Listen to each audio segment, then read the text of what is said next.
welcome to the Mates and Moments podcast. Christian here, alongside with me are Sunny, Hello. Jazzy, Hi everyone. and our very own lovable Vince. Hey everyone. So guys, I thought, you know what? I want to talk about something I really love, and it's cricket. My favourite sport, easily my favourite sport. Don't know what it is about that. Maybe it's just, there's a pace to it that I really like, whereas with other sports it's too dynamic and quick. I'm not as athletic, even on a local, domestic level, even down on my normal local town as well. I'm just not athletic enough, and with cricket it's very inclusive of all types of backgrounds, and you can see people who maybe aren't as mobile or people who are very athletic, but you get such a good mixture.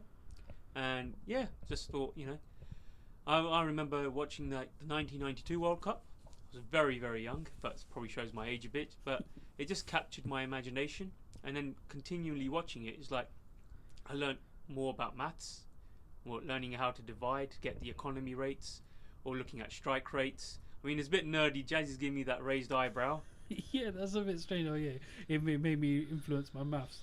Yeah. How did it kind of equate to your maths? I guess in terms of learning the statistics, like averages, yeah, like also more common occurrences of a certain dismissal. Oh yeah, I see. Like even the wagon wheels, they were quite graphical. Yeah, the wagon wheels back in the The day. wagon wheels and the worms, see the run rates, and everyone's like, oh, how many runs did they need off this over? Like you try and calculate how to strategically win a game, or what's the predicted score with the wasp, and then you get those predictions with the rain coming around. Like just those certain aspects, I guess, that may mold my decision to take a mathematics degree. But I'm not a calculator, anyone. Before you raise any questions, I'm not a human calculator, and I've done this probably nearly 2 decades ago, so it's probably not as great, my knowledge. Listeners need to test him. They need to test him. No tests there. Send in your maths equations. No homeworks. I'm not helping with homeworks. Do it. Now, I mean, while I mentioned, question to the floor, I guess. What's everyone's first memory of their cricketing experience? My first memory of cricket was mainly playing cricket in the hallways at home. Oh yeah. Hallways? You mean what, in your Hallway. house? Yes, one hallway. This Yes. is gully cricket. Yeah. House gully. Yeah. House gully, yes, that's the right term for it. Well, it's a made-up term, but yeah. It is a gully though, but yeah. Yes. So go on. I'm probably watching a bit of the terrestrial on TV. Terrestrial Terrestrial TV. TV. Yeah, Channel 4, BBC One. Is that what you're alluding to? Yes, when the Ashes were on. Oh, Which year? The Ashes are on. 2004, 2005. I think it's 2005. Okay. Yeah. Yeah, it wasn't during the winter months. It was during the summer, yes. English summer. Okay. So that's how you got into cricket. Yep, pretty much, and an occasional mushy cricket as well. Mushy. What is that for people who don't know what that is? So this is also indoor, and just one bowler, one batsman. Lots of fielders. No. Normally, well, Normally it's obviously, lots of fielders. yeah, but I guess at home you're only Yes. limited to you and your siblings, right? Or your Yeah. so dad just- and mum. Yeah, pretty much. Just me and my brother. Yeah. All right. So, the rules for mushy, you didn't really. So it's normally one bounce. If the batsman hits it and it bounces once, you can be out one-handed. One-handed what? Catch. Okay, it was one-handed something. I didn't want you to lead the listeners onto some other path there. Okay. So that's how you got into cricket, was through mushy cricket, gully cricket, playing indoors basically. Yeah. In the outskirts of London, eh? Mm. Instead of the south of Pakistan or the Punjab's areas. It's very popular there. I probably imagine in India as well, and Bangladesh. Yeah, I mean, like for me though, similar to Vin's, like in terms of a cricketing memory, in terms of watching cricket, I would say the Ashes in '05. I mean, Kevin Peterson, Andrew Flintoff. Oh yeah. That team, that was amazing. Against Glenn McGrath and Shane Warne. as Yeah, well. I think it was such a great Australian team, and it was like a good England team as well. And yeah, that's probably my memory watching cricket. But playing cricket, obviously I played a lot of cricket just like on the streets, basically outside the house with neighbours and my brother, and like as they were like older than me, I feel as though that I was playing against people at a higher skill level than me, and that's really helped me to get to me where I am now. Yeah, I can attest to that. I've seen Sonny plays very good. Left-hand bat, gets tons of runs up the order, helps us in our local games. Yeah, I wasn't always a batsman. I think when I was younger, I was probably more of a bowler, then transitioned into a batsman, I would say. But yeah, that's probably my first sort of memories of cricket. What about you, Jazz?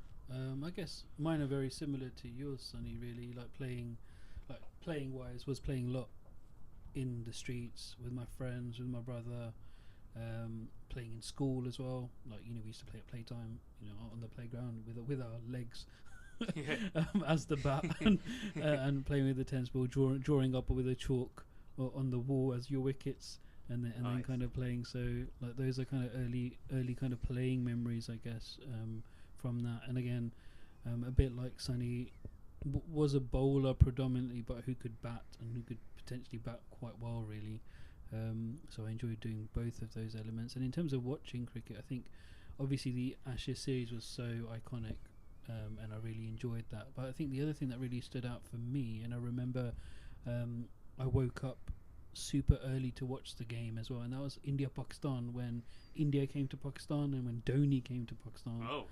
Still mid-2000s? Yeah, I don't remember the years, but it was just so iconic. And at that time you had Dhoni with his long hair. Oh, yeah. And so that was 2000s, so that was kind of really different from a cricketing perspective as well. So watching him kind of and at the same time you had Aman Hayes, Dilni Lugda, and I've got that memory, that connection, that association kind of at that time. So I remember that quite vividly. I would wake up at 4 a.m. just to watch that India-Pakistan match, and watch Dhoni kind of play particularly. Actually, I really like Dhoni quite a lot. So yeah, those are my kind of memories, I guess. Interesting. So it's like mainly test match cricket has caught the imagination first, and mine was just the World Cup. I mean, there's just so many different types of competitions. Like I mentioned, the World Cup. There's even the Asia Cup. There's bilateral series like Test series, and even like domestic competitions like the Blast in the UK, IPL in India, PSL Pakistan, Big Bash League Australia, even the 100 that's coming up this year in the summer, and even first class cricket across the world. I mean, there's so many different competitions. I mean, it's just funny that you guys mentioned the Ashes first. I mean, aside from that capturing it, in terms of watching the cricket on TV or however you consume your cricket over the past couple of decades or so since I've known you guys, which competition do you think consistently delivers, or is the one that you most prefer watching? I think for me, I mean, it's quite interesting. Like, it was a good point about watching Test cricket and that being our memory, but I think cricket has changed so much, and I think to attract new viewers to the game, you really do need to appeal to that market. And I think having shorter formats have really upped the level. I mean, you listed all those competitions. I mean, those have probably are more 1 days or T20 matches rather than watching Test, because watching a Test match is difficult. But I think if you're not in touch with cricket, I think it's hard to get into once, and I think if you play the game, you probably understand it a bit better. I suppose with first class competitions, they're not really exclusively on TV all the time. You get those live streams you now get online, so people can watch their local clubs or their counties that are playing in England anyway. I'm not sure how it is across the world, but you do hear some transfers, some overseas coming to England, and you get overseas going to New Zealand. So some England players like Steve Finn went to New Zealand, I believe, Australia, to acclimatise himself for the Ashes years ago, as an example. So you get all these exchanges of talent. I mean, I guess even back 20-30 years ago, you had like Brian Lara, Wasim Akram, the Indian guys, say Sunil Gavaskar, Imran Khan. All these legends have come to county, and they had like fond memories of it. So I guess that might be missing nowadays, I guess, because of the world as it is, that we need to quickly consume what's in front of us, attention span and whatnot. So I guess we touched on some competitions there. What would you say, Sonny? I would say I think IPL have really led the way here. Like, they started this whole franchise cricket, I believe, and they've really taken it to another level. I mean, That's where you got PSL and BBL and it. Oh, yeah, And definitely trendsetters. I guess the innovators were the Blast, which was started in 2003. That put thoughts in the heads of some people higher up in the boards in terms of taking it to that level. I mean, you had like the Indian Cricket League, the ICO, and then it evolved into the IPO, and then you just see how it's progressed and how it's made other boards think, we can also do franchises. You even got the SA T20 as well, the South African T20 competition, and how they're using IPL franchise names to help with the branding. Everyone knows the IPL brand and those teams, and it's helping them make money. And now the 100's being sold off, like shares of it, and you're having more of a IPL influence. but it's also helping the players themselves. It's actually giving them enough money to actually live off and actually think about it as a career long term. And I think they're getting paid well enough now. Maybe obviously I don't know the wages beforehand, but I feel as though now they're probably being compensated enough for what they're delivering. Oh yeah, definitely. It's like when you hear some players have gone to 3 competitions within the space of a week. Like Amir went to the 100, then he went to, was it CPL or something, or in the Canada League? So, Oh, yeah. Did you go to the Caribbean? Caribbean League. yeah, CPL. Yeah. That's one competition there. I mean, that's meant to be more calypso style, more carnival, more fun, different dynamic, I guess, to the IPL. Yeah, because I think, like as Sonny said, like when we were kind of growing up, cricket was a lot different. Yeah. So like our memories and our kind of best competition, as we alluded to, a lot of kind of test match cricket. But even though like I've noticed them as those are my own first kind of personal memories of cricket, I actually prefer like T20 cricket or one day cricket a lot more in relation to that. And as I just mentioned, the IPL really put things on the board for me. Like even though I know the Blast kind of came before that, but the IPL was just so amazing, and especially the first kind of couple of seasons for me, especially when the Pakistani players were playing in the IPL. Oh yeah. I think for me that kind of really symbolised the kind of collective nature of how sports can bring people together, and how it can have such a significant impact in terms of that. So yeah, I think the IPL is really one of the best competitions around. Obviously, watching World Cups is always quite good. Just like in general, it's a World Cup. It's always quite good to watch different teams, different makeup of teams, whether it's the T20 World Cup or the 50 over World Cup. I think that's all okay. I've occasionally kind of watched other kind of T20 leagues, but I haven't really got into any of them, to be honest, apart from the IPL. PSL a little bit, so the Pakistani league I watched a little bit here and there, but IPL mainly has been the one, as well as all the kind of World Cup, Asia Cup, all the kind of I guess international tournaments. So yeah, I don't really have a favourite or best competition per se. But would you say because of the time zones, we can't really watch the BBL as readily as possible? Yeah, I guess maybe not. You can watch highlights if you're kind of really into it and interested. And I think sometimes it comes on either really early in the morning or really late at night. I mean, I catch up on YouTube really with the BBL. Yeah, so I guess don't know enough about it. And you mentioned about the first couple of editions of the IPL having Pakistani players. I guess we can touch that on another episode, I guess, because that's a very vast topic there, Pakistani cricket. I mean, we mentioned the competitions there, but Vinzi, we didn't actually hear from you about your preferred competition to watch. At the beginning, it was mainly test matches, because what I enjoyed about the test matches was the way, especially in England, the way the ball was swinging. It always it always tested the batsman's technique. And it always. Yep, you're catching your breath there, are you, Vinzi? I just like to see a battle between both the bat and ball, just to see how the bowler gets the batsman out, and how the batsman can counter it, and if they can survive it or not. Yeah, well, definitely. That's more technical, purist, like pinnacle, as they say, the pinnacle of the game is Test match cricket. I mean, we've touched on the T20 competitions and Test match. I mean, what is your preferred format? There's so many formats. Like, we can go to Test match, so 5 days, 4 days in the first class system, to 50 over ODI, T20. There's even T10 competitions like IL T10. I mean, it's just so many different number of overs. Like even in club cricket, where we're doing like 40 over games and 30 overs sometimes, or 35 overs. I mean, What would you say is the perfect amount of cricket you I want to? I think for me, it's got to be T20 because T20 there's 120 20 balls, Yeah. and I think even if you had a slow run rate in the first 10 overs, you can still pick it up. There's still enough time in the match, Yeah. and you get great viewership as well. So I think it is the best combination across all the different formats that are available at this moment. Yeah. So yeah, I would, and obviously it doesn't take the whole day either. So I think that is helpful. I mean, when you watch other sports, they don't take the whole day to watch, and I think T20 matches with a football match and a rugby match and other sports. But would you say the 100 would even account for that more, or do you reckon that's too much for the sake of bringing in casual fans? I mean, the 100 for me, I think they're trying to obviously compete with T20. But I think obviously the 100 is adding different rules as well to it. I mean, an over's 5 overs, five balls is an over. Like they're changing the rules a bit.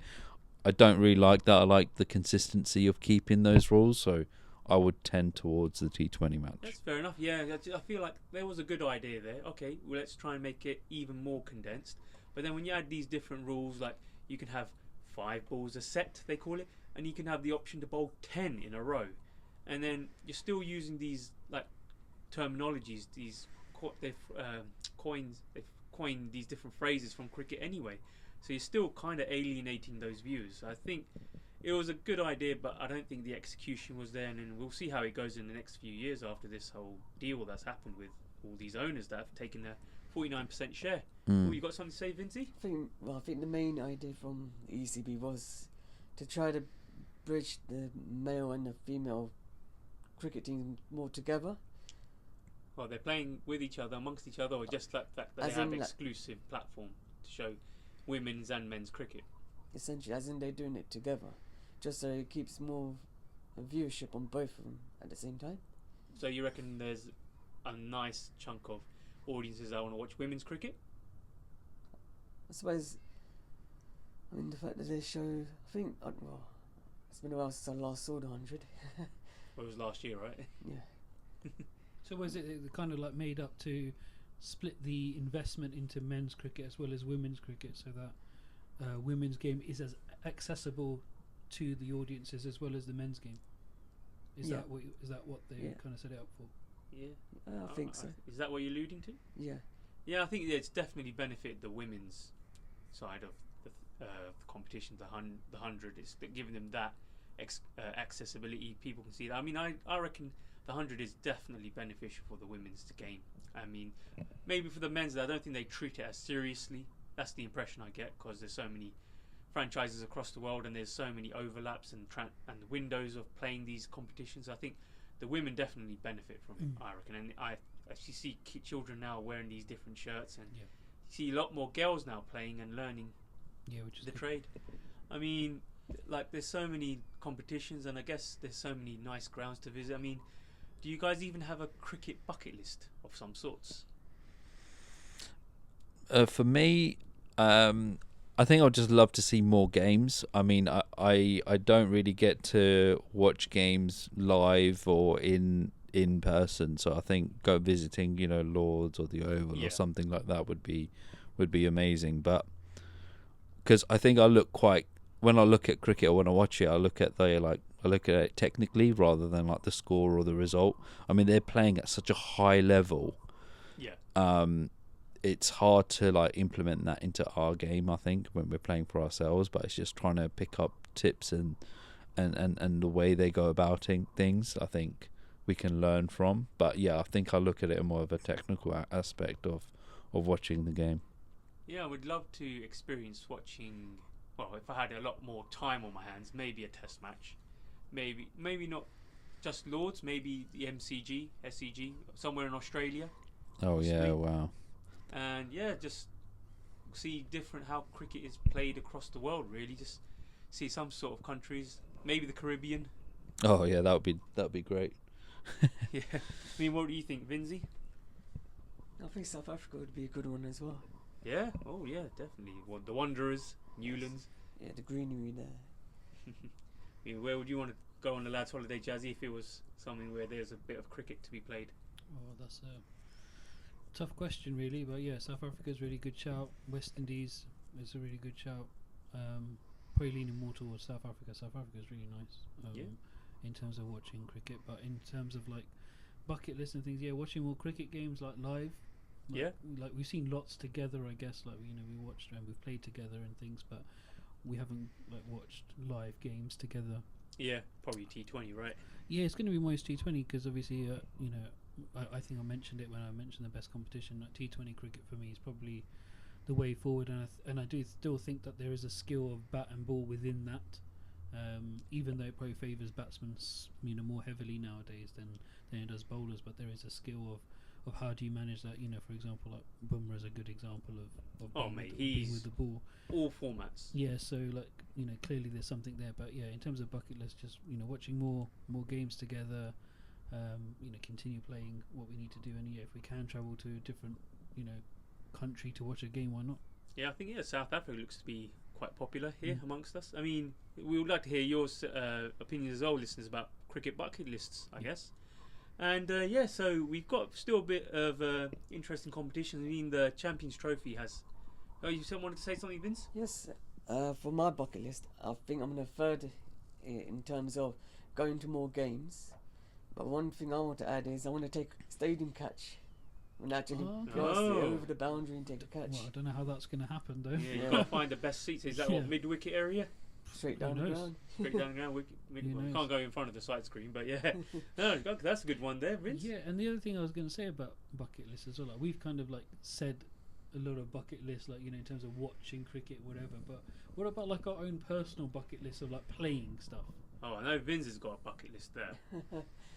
Well, for myself, I've already taken a 5 and a 6 in bowling. Wow. So that's 2 off the list. There is one I've been itching for the past 2-3 years to get, but I've failed a few times. Is to get 100. Yeah, definitely. Hopefully this season it'll change. Yeah, fingers crossed, everything. I mean, for me, I've got fifers, so I'm happy with that. I'll probably say a caught and bowled, or even a hat trick. Yeah. I mean, I got a direct hit once a few years ago, so that was one on the bucket list. I don't know how you managed to do that. Oh no, it was just pure luck. Yeah, just threw it and it hit that. So yeah, I mean, I don't have an urge to get 100 because I just bat so low down the order. But if the opportunity comes, I'll try my best. But yeah, it's not on the bucket list in terms of achieving that. Yeah, hat trick is probably one. And for me, I mean, I don't know if it's not really a personal one, but I think as a team, I would love to be like unbeaten for a long period of time. Winning matches constantly. I think that would be amazing. If we could do that, we would be, it would be great. No draws? Draws. Draws. Unbeaten's unbeaten, isn't it? So yeah. He won't need a personal bucket list. He's achieved everything anyway. Wickets, runs, catches. Yeah. What about you, Jazz? I guess probably a mixture of what all of you have said. Really, like one would be great to go on some unbeaten run for a while, which we did for a short period of time, didn't we? Before, so that was really, really good. And then just personally, just being being consistent in my performances. Yeah, I guess in terms of victories for me, I guess winning a tour game away would be a good achievement. Yeah, just like with foreign conditions and just trying to beat the competition there. I mean, yeah, we've got so much to talk about. Again, around our own club cricket experiences. We can even bring that up in another episode. I mean, also, yeah, as I was going to mention before Vin's interrupted me, I was going to see, what are your predictions for these competitions coming up in this year and next year? So there's the World Test Championship between, Australia and South Africa? Yeah. I'd love to hear your predictions on this first. Where are they facing each other? I believe it is Lords. Oh, is it Lords? Oh, okay. Yeah, I think there's been talks of hosting the finals in other locations, but I guess this will be the last one to be in Lords before they either decide to remain with Lords or going somewhere else. And South Africa have never won this competition before, isn't it fairly new? Yeah, it's a fairly new competition. And Australia are the only team to have won it so far? So they've won it alongside with New Zealand. India appeared twice in the finals and they lost both to New Zealand and Australia. So it won't be India this time. So it's either going to be Australia to retain or South Africa to be new champions. I mean, it would be great for a new champion, but I think Australia are just too strong. Their team that they've got have basically won so much, and yeah, I would say Australia, but I think if South Africa win, that would be a nice change. Yeah, I would be happy with South Africa, and they deserve so much. They have so much talent on paper throughout the decades. It's just like their trophy cabinet is so bare. It's just you'd love to see them try and win something just because they had talent. I'm not sure about this time round if it's comparing it to the previous greats that they used to have, like Jack Harless, A.B. de Villiers, Hashim Amla, Graham Smith. Like the list goes on. Yeah, like, I don't see those calibers. I mean, Rabada might be a case. Like he's been so amazing, consistent all around the world. But yeah, it's a difficult one. I mean, I'm leaning towards probably Australia winning because they rested all their main players from other competitions. So I think they're raring to go and try and win one in England and rub it in the faces of the Poms. Would you agree, Jazzy? Yeah, I'm with you on that. I think Australia are favourites to win that. Even though South Africa had a good run and stuff, I don't see South Africa winning. I think Australia are going to be too strong. Yeah, you say so, Vince? 50-50, but it just depends. Can you get off the fence? Yeah, I'm going to be out the fence, don't worry. Well, you're still on there, but come on. My mind is going to be Australia because of the pace attack. It's pretty much amazing. And Nathan Lyon, probably the best spinner out of the two teams, I guess. Yeah, I mean, like, when was the last time South Africa played in England in a test? That's a good question. That's been a while, because I guess Australia have been playing, every 2 years, don't they? So yeah, they will every have Ashes series. Yeah, so they'll have experience of playing at Lords, as we all know. I can't remember when South Africa last came. Yeah, I mean, some of them have played in the county systems, like Keshav Maharaj just played. I mean, I remember he played for Cookfield before he got into South Africa, so maybe he has fond memories playing around these areas. And yeah, so I guess we're all saying Australia, really, if we're using the answer to that question is South Africa came in 2022. Wow, 3 years. Came to England for an ODI format, 3-match series in July that ended 1. ODI format, not test. Yeah, you see, so that's what I'm thinking as well. Okay, very new for them. Yeah. So we covered that. Basically, we reckon Australia to win, and then the 2026 2020 T20 World Cup will be occurring in India and Sri Lanka, I believe. What are your predictions there? I mean, we know India are the current holders since they won in the US and the Caribbean. What are your predictions, guys? I would say, normally it goes to the host team first, India, I reckon. And depending if Sri Lanka qualify, they look a decent outfit in T20s. Sri Lanka, okay. Yep. And then New Zealand, based on the performance in the Champions Trophy, they could be a good shout as well. Can we stick to one though? No. You're on that fence, mate. That's my top three. Top three, okay. Wow. No. Hedging your bets there, I guess. Spreading. Yeah, Spreading. for me, no hedging bets. India. Yeah. Like, they got the best. They can play 3 teams and all 3 of them can win it. Yeah, I even reckon, you know what? They should just have an India A, India B, India C team. Like, they could put it into the competition, India A, B, and C, and see what happens, because they've got all bases covered. They're playing in their home conditions. Sri Lanka will have spin-friendly conditions as well, so they've got all the spinners. They've got the best spinners in the world. So yeah, Varun Chakravartis. India all the way. Yeah, and I think I agree. India all the way. I think semi-finalists might be New Zealand, South Africa, Australia. Yeah. Yeah, I think that's done there. Yeah, that's fair enough. I think everyone's gonna probably say India, really, just on how much of an amazing streak they've been on. Just like they're all consistent. They got all bases covered. They got so much bench. There's probably another bench somewhere down there that can make their own team. Really, like I'd love to see if there was some intra-squad competitions between them. That would be a good thing to watch, because unless the rest of the world can catch up, it's just going to be India. What's the IPL for? Well, yeah, I guess. Maybe. But I would like to see if there were some Indian jerseys facing one another. India versus India. India versus India, or do it by provinces or states. Or Gosh, But that would probably be going to Ranji Yeah, level Ranji of level, competitions. I mean, do you give England any chance? I mean, from what they've showed so far, I don't think they've evolved their game since they had to have a rebuild after the 2015 World Cup. And that 2019 was their pinnacle. I mean, unless they can find the players to replace or get another Owen Morgan in terms of the shrewdness or just carrying on the development and the evolution, I don't see how else they can progress. I mean, that's my opinion. I mean, hopefully Brendan McCullum and co can prove us wrong, but the jury's still out there. Yeah, From it's early days for them, isn't it? Really, they're in the rebuild phase, and that World Cup might be a bit too soon. Maybe. Yeah, I mean, this is just our opinions. We would love to hear opinions from our listeners, Yeah. even on any types of platforms, socials like TikTok, Instagram, YouTube, or even on Spotify. We'd love to hear everyone's opinions, and yeah, we can talk about this all day, all night. But yeah, this is Mates and Moments. I'm Christian, here with Vince, And take care and goodbye. Jazzy, Thank you, everyone. and Sonny. Thank you for listening, guys.